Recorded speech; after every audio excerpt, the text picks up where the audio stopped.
All right, so let's kind of apply these questions and these perspectives to the types of questions we want to ask and the kind of information we want to get. What we're going to build the questions around. So we introduced this idea of goods, but we're going to kind of talk about why it works and how to structure the questions around getting that specific information.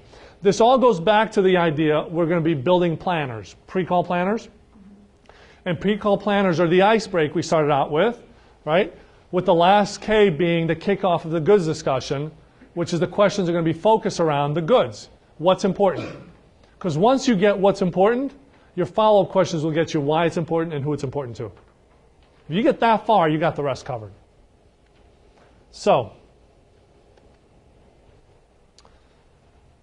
we say the best way to build trust is to get the goods.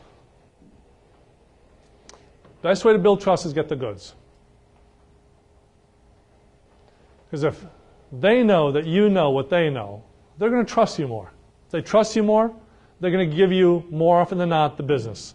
Assuming what? They're going to give you the business if they trust you, Tanya, assuming what other things? Just well, that you're relatively competitive. Bingo. Relatively competitive. And that range can be different for different customers, right? Exactly. Relatively competitive means different things for different customers. Now, I remember when we were calling on IBM and we had the accounting, one of the reasons everybody told us we couldn't get more market share at IBM was because as NEC, we always had the highest price. So IBM would never pay us the highest price. We were the most dominant player in the marketplace in the semiconductor area. So IBM would never pay the high price and we would never sell it for a lower price. That was just our thing.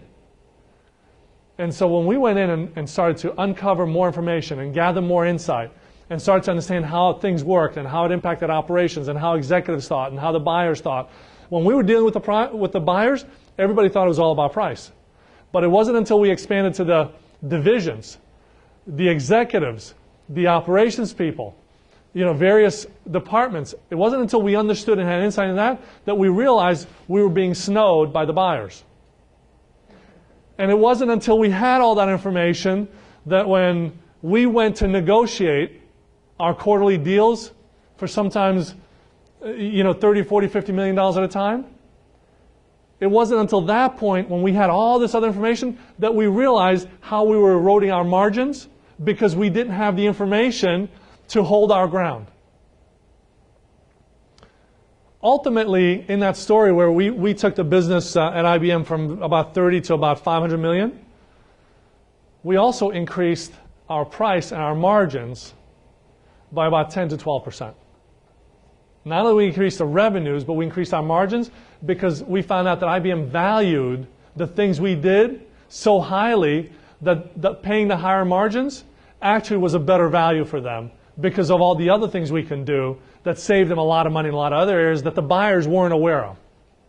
But the person running the production plant was, and the executive making the decision was, and there were other things going on. So whether it's a transaction for a one-time over the phone or whether it's a $100 million relationship, insight and perspectives give you the leverage to win more than your fair share, but also win it at fair margins, which sometimes could be 1 or 2 or 3% higher than what you're accustomed to.